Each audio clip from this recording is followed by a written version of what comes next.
Woo! Thank you, everybody, for listening.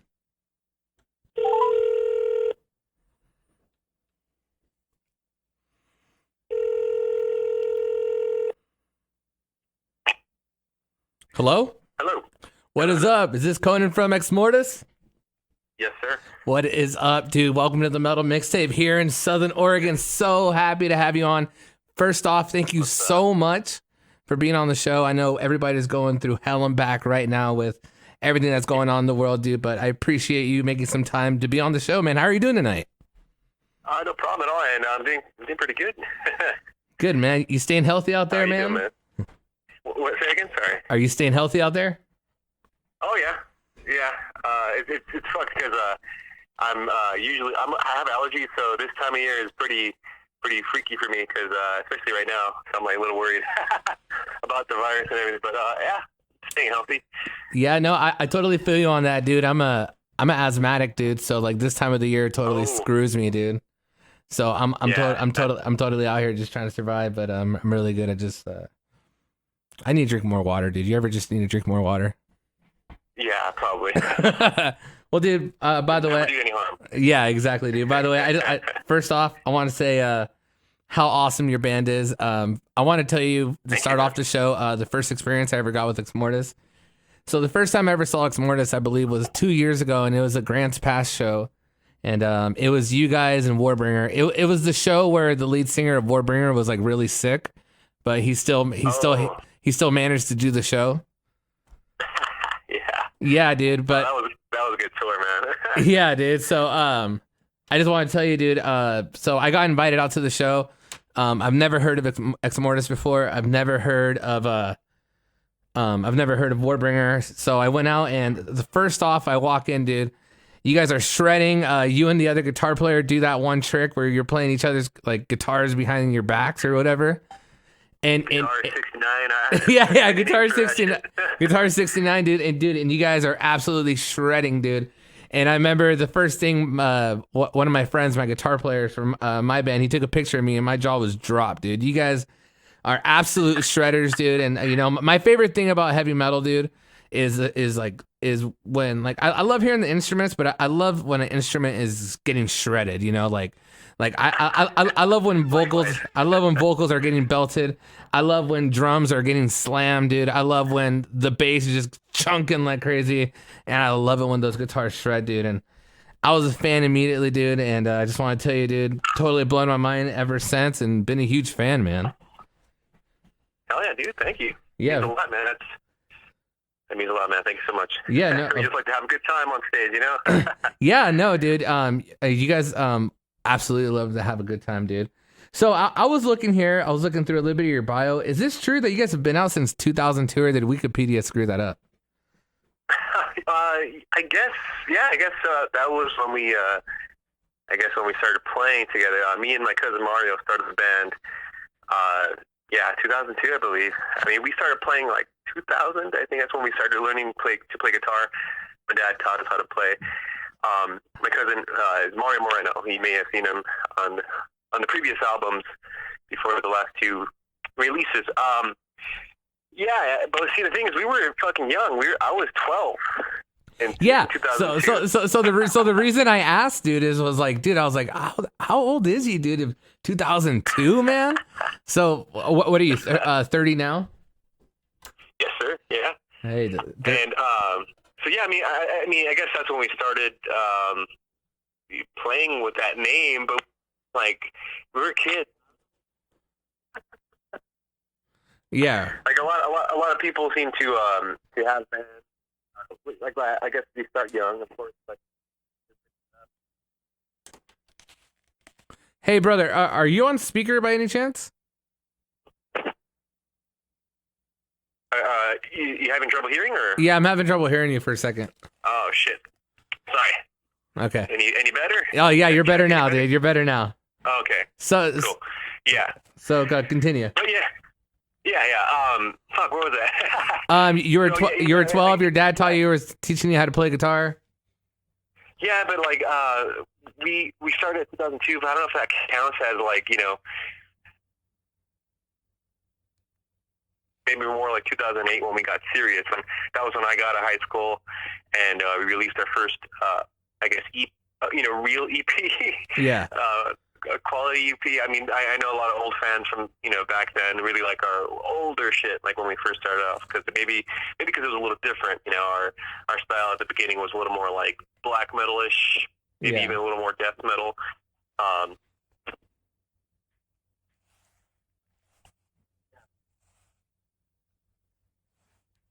And I guess style changes. Like in a way, we're kind of like a new band, like every 4 years or so. So it's interesting. So anytime like you're going through changes as a band, are you ever worried about like losing fans? Well, I mean, I'm not worried. I wouldn't say worried, but yeah, that does happen. I mean, we definitely have a lot of the old, I don't know what to call them, but I guess old school fans from like, I guess, the 2000s, early 2000s, which like that music more than say our newer albums with prosthetic records, Save the Sword, Right Forth, and Sound of Steel. So yeah, there is a different sound, and definitely fans appreciate certain albums more. In the end, I do want to appease the fans, but I'm also like looking out for myself too. I want to play stuff that I like to play, and I evolve as a person and as a musician too. So that is definitely going to reflect on the music that I write with the current members of the band. So it's ever changing, and I mean, hopefully this lineup doesn't change, but you know what I mean. It's going to change. Yeah, no, so, I dig it. What I was going to say is that a lot of bands, when they first start out, they're going through like trials and tribulations. They're going through really hard times. So a lot of times, like the music, I think is like a little bit more aggressive. The vocals are a little bit more aggressive. But when you grow up and go throughout time, like you grow up, you learn different lessons. You kind of like learn the lessons of like I just turned 30, so I would say like being an adult. Like certain things you have to start worrying about, like maybe when you jump off that 6-foot amp, your knee might cramp this time, but like I love it when bands personally change, because it just shows growth. I like it when I like it when you can tell from the first album to the fifth album that the guitar player learned some different tricks, or he learned more control with his vocals, so he was able to project at a higher volume, at a higher pitch, at a longer range, like and he doesn't lose his voice as much on stage anymore. yeah, right. I think like one of the beauties is like like having that risk, like just pushing yourself, man. Like I know personally, like I don't like playing it safe sometimes, but if I screw up, I'm hard on myself. But I love that challenge, man. So since we were talking about like music constantly evolving, like how's like I personally, I think you're an amazing shredder, dude. How do you adapt to like everything going around you? Because like nowadays, like you see bands with like 7 strings, 8 strings, like going for that deeper tone. But dude, the way I see you play, man, you're just a straight shredder. I still think like your sound is still like right there, still kicking ass. But how do you go about that? Like, how's your practice regimens going on nowadays, where like you want to produce a record, but you don't know how heavy it should be or how shredding it should be? Right. Yeah. It's funny because I don't really think about that. I know it's one of those randos, Well, no, but it does make sense, and I mean, I guess it does cross our minds a lot, considering a lot of new bands are changing to like maybe different styles that are like more popular at the moment. I mean, I guess maybe like the gent bands or guitarists that have like 8-string guitars and shit, and they go even lower. But I always thought like, well, if you're going to go that low, you could just tune your 6-string that low, go yeah even lower with that. But I mean, there's a lot of guitars that do use all 8 fucking strings. So I mean, I give them that, because to me that's like a little too much for me. I'm just so used to 6-string guitars, I'm used to the classic touch or the sound. But yeah, I mean, I guess we're a little conservative in that respect. We like to play like thrashy stuff, death metal and black metal elements here and there. Maybe even some like traditional stuff, traditional metal. But yeah, we just have that I guess that little speck, a little salt and pepper in there of the old school style, because that's ultimately what we love to listen to, all the classic bands. So that could be like a double-edged sword, considering trends, right? But yeah, I guess we don't really, think about that too much. But we don't try to be the heaviest band, and that's the thing. We're not trying to be the heaviest, fastest band out there. We're just there, what do you call it? Collaborating ideas together, and we all like similar stuff. We all like different things as well, but when it all comes together, we create whatever we create, and to me that is Exmortus. And yeah, I mean that's why it's that's why it's changed. That's why we've changed so much. So yeah. So I was gonna ask, you've gone through quite a bit of changes in your band. Are you an original? Are you like the only original member left, or you have? I am, yeah. All right. So you've gone through quite a bit of lineup changes, right? Yes, sir. So more so at the beginning. Now it's been a little more stable. So when you're constantly, but when you're getting like new members and you're writing new albums, is it a lot clearer to have like an idea for an album? Having so many people constantly come in, like not so many people, but like right.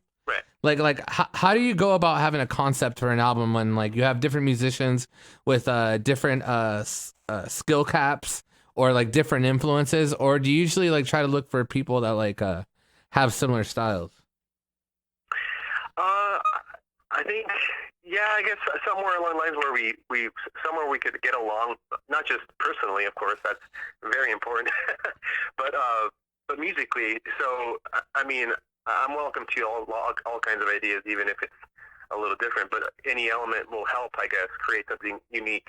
So, I mean, I guess we've naturally selected guitarists that like the same shit, Yeah. I guess the majority of the band is into and whatever. So yeah, I guess we kind of do that. We have looked out for people that are like that. But of course, a lot of our members have always been just high school friends in the past, or other fellow musicians in the scene. Like Chase was in the band Desecrate that we used to play with all the time back in I think we started playing with him like 2006, 2007. It was a long time ago. Damn, but that's funny. I have a Desecrate album in front of me right now. Oh, sick! Hell yeah! So exactly. And, yeah, and I've been friends with him forever. So it just the stars align, and he joined the band, and we've always clicked. I always jammed with him. Back then, he actually filled in for Exmortus. What was it? The California California Metal Fest. Was it called? I think that's what it was called in 2008. At the time, our guitarist quit and he couldn't do the show, and yeah, we had him fill in. And it's just funny that he's actually in the band now, 10 years later. That's awesome, man. So, so one of the things I really like about you guys, it's like one of the things I like doing personally when I go home and play. I love it how you guys like incorporate riffs, but you incorporate like a lot of leads in between your riffs.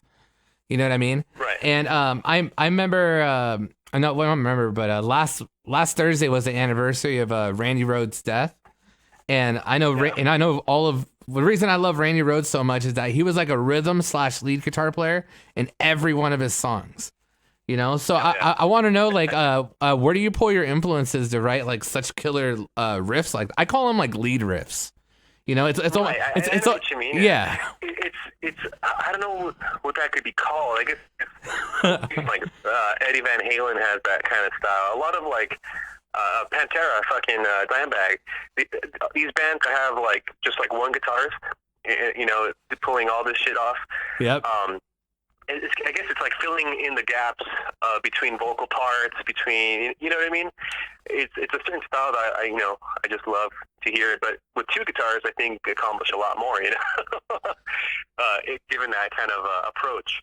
But yeah, definitely, what do you call it?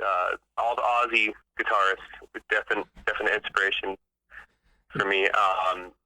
Judas Priest, Iron Maiden, you know, the duo lead attack from them has always been inspirational. But yeah, I guess stuff like that, and of course, you know, classical music, trying to, you know, incorporate elements from there. Yeah, no, that's awesome, man, dude.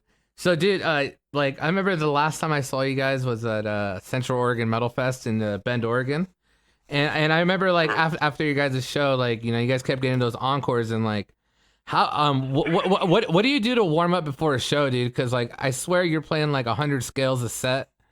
So I'm just wondering, like, I'm just wondering, like, like, do you just sit in your car and practice, like throughout the set or the whole leads? Because I know one thing I love about, like, this is totally different because it's not a guitar player, but what Bruce Dickinson does is that he rollerblades and sings his whole set.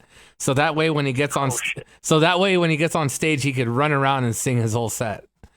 That makes perfect sense. Hell yeah, dude, that's sick. I didn't know that. Yeah, no, I'm a huge Iron Maiden buff, so I like stalk them a little bit.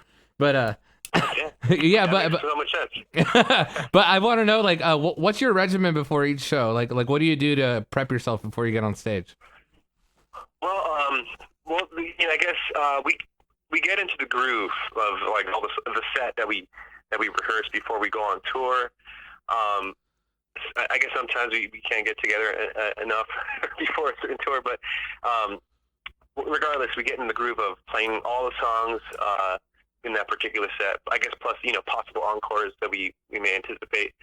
And yeah, I think it takes about like maybe half a week or a whole week to get into that groove where it feels like just like nothing. I don't know. You know what I mean? It's not. Yeah, we get in the groove of things, but before the show, I guess we just jam a little bit. Like we have, like, little amps, like, you know, those little Boss Katana. Yep. To just warm up a bit, but nothing too particular. We try to, you know, we do push-ups. We try to stay active. Actually, a lot of the times we'll just go to the gym in the morning of the, you know, wherever we may go to in a particular city. We'll go to the nearest, you know, Planet Fitness. So yeah, I love Planet Fitness because they're everywhere in the States and Canada. Right. So yeah, we'll just do that. Just try to stay active as much as possible. No Bruce Dickinson, of course, but good. But we try to do that, and we just warm up a little bit before our set, you know. Yeah, no, that sounds like a perfect sense, man. You got to do that, dude. So are you like do you ever party when you go out and do shows, or you keep it pretty professional? Because you guys are constantly driving, and I think I've seen you behind the wheel. But, like, how do you go about that? Like, because, like, I mean, sometimes like I've never the longest I've ever played was like 7 shows in a row, and, like, it was kind of like that isn't a lot compared to, like, a lot of bands like you, other big bands. But how do you keep the energy up throughout playing, like, a huge tour, and, like, you know, probably having so many band members around, you know, everybody has to look out for each other. Does that ever get hard or challenging? Well, I mean, yeah, we don't really party too hard. I mean, we do like to drink, except for Chase. He doesn't drink, but so I you know, we kind of abuse that. We'll get drunk sometimes and make him drive for a bit until we sober up, which is pretty unfair. But I mean, you know, we try to be. We try to balance it out. At least you're honest, man. Yeah. but yeah, at the moment we just drive ourselves. You know, just save money. You know, we don't have to get a driver.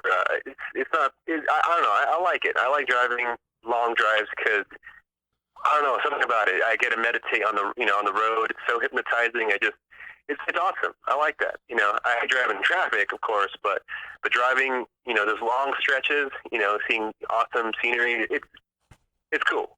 So yeah, I don't mind that. And yeah, we take care of each other. We take turns driving, and sometimes if anyone has enough energy, we'll keep each other awake during the long night drive. Yeah, but we look out for each other. Yeah, you know what? I think maybe you could agree with me with this.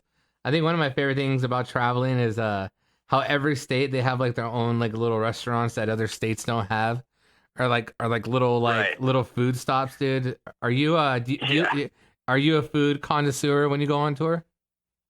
Yeah, I try to be, because I love to eat, man. I love eating a lot of fucking weird shit, or fatty shit, greasy shit. So yeah, I definitely try to look out for stuff that we can try, especially burgers. Burgers are everywhere, and there's a lot of culture, a lot of different stuff that's out there. Yeah. Of course, there's we always go to Kuma's in Chicago and Indianapolis because they're fucking awesome. Yeah. Have you seen them before? It's like heavy metal themed, or I don't know about heavy. I guess hard rock, heavy metal themed burger joint. No, dude. That sounds pretty awesome. Do they have like a bunch of burgers like named after rock stars and stuff? Yeah, they have they have a Sabbath burger, Iron Maiden burger. Do they have a meatloaf burger? Say again, sorry? I said, do they have a meatloaf burger? Meatloaf? I don't know. That should be a thing, then. Why Well, it's a missed opportunity, right? it would be like a triple decker. No, that's funny, dude. Say something. I'm sorry, kind of broke out right there. Oh no. Hello? Oh, are you still there? Yes.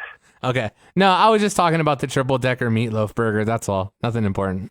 Oh, I see. That's not, nothing important. That's very important. Right? That's awesome. Yeah, you probably had bacon and stuff. I haven't had a triple. Well, it depends on the place, because sometimes the patties are too big. If you have a triple, you'll fucking die of a heart attack. Yeah, you don't want to do that, dude. So, dude, you guys have played so much. You played so many shows and tours. Is there one show that was like pretty memorable, or like one show that like really gave you the goosebumps, that like was kind of like a huge milestone for you? I guess we feel that, like, it depends, man. Like sometimes the crowds are amazing in different parts of the world, and I don't know. I guess for sure one comes to mind is the Knotfest pre-show or pre-party. I don't know what they called it. I forget the name of it, but it was the Friday night before the actual fest, and it was only available to those that camped out. And we played with. We actually played with some bands that were we like into Exile. Actually, not too recently, but and it was with Metal Church and Armored Saint headlining. And that was really awesome, because everyone that camped out at the Knotfest thing, it was packed. You know what I mean? Like they had nothing else to do, so they were all there watching the show from the beginning. So it was an awesome crowd. We played right when the night came in, and it was awesome. That's sweet. Yeah, that was one of those moments for sure. That's awesome, dude. That's freaking beautiful, dude.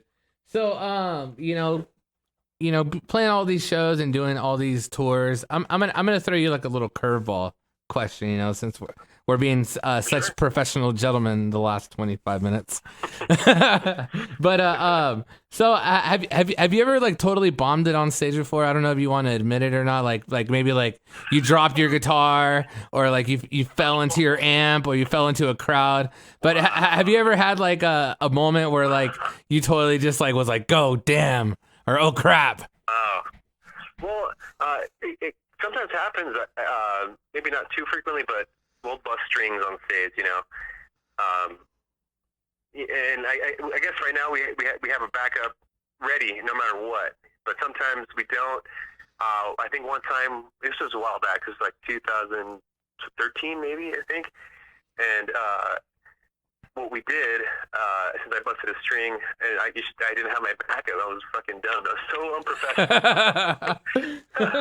I didn't anticipate that. Come on, Yeah. And I guess I was dumb. I didn't change my strings the night before, whatever. I don't know. I was dumb back then. But what we did was, I guess we stopped playing our originals, and at the time, David Rivera playing guitar, he switched to vocals, and I took his guitar, and we just played Aussie covers for like the rest of the night. Oh, that's awesome. Hey, at least you could play those Aussie covers, man. So, always managed. I mean, other things have happened, of course, but we've always managed to like improvise. Something. Show must go on. That's the philosophy we always live by. Right. Hey, thank God you didn't have to pull an Ashley Simpson and just start dancing around. Do you remember that at all? I don't know if I used the wrong reference there. Well, Say again. I think. So do you remember the Ashley Simpson thing where she was on SNL and she was like, oh yeah. Yeah, and they had like the backtrack, and then it like started skipping, and she didn't know what to do. She just started dancing. Yeah. Oh my God. I don't know. That's so embarrassing, and that's something we'll never experience because we don't do any of that kind of shit. We're just raw. It's sweet. You know what I mean? We just go for it. We I guess that's somewhat fail safe. You know, I don't trust those. Right. Like, lip syncing tracks or whatever the fuck they're called. Yeah. Right. Like that. So, dude. One of the things I like, dude. When you play live, dude, is you have so many awesome guitars, dude. And in the picture that I used for the flyer, you're playing that Randy Rhoads 3 Pro, the white one with the stripes. Right. Oh, yeah. It's funny, dude. I just bought that guitar 2 months ago. Nice. Yeah, it's awesome, dude. Yeah. So do you have a massive guitar collection, or are you like how many guitars would you bring on tour? I only bring 2. I don't know if I bought 3 before, but for sure I bring 2. Just to have a backup. I have my primary guitar, and which lately has been my Black Beauty, I guess.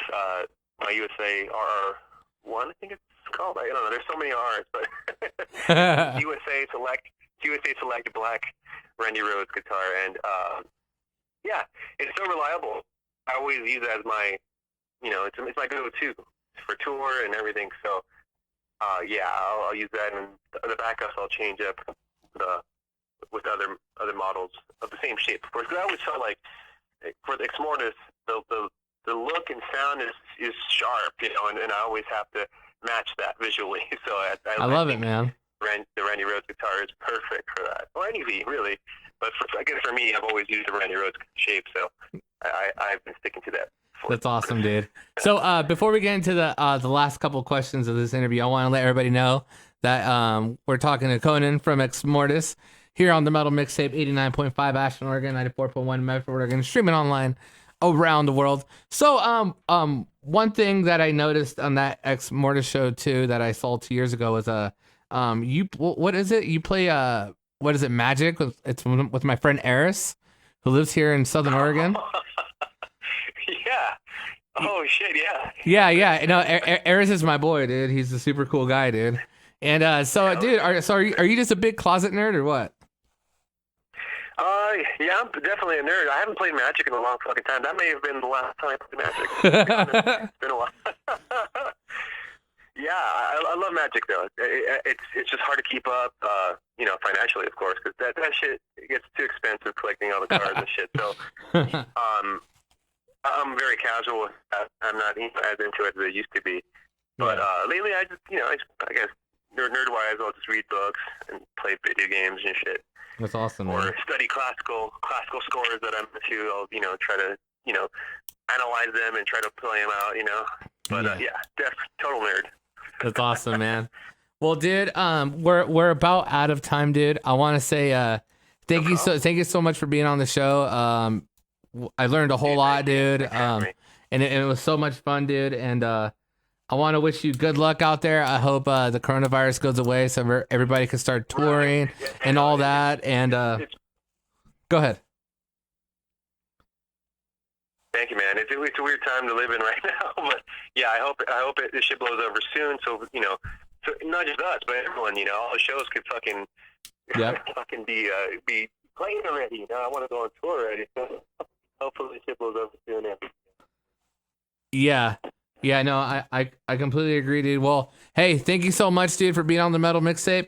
You have a wonderful night. You be safe, brother.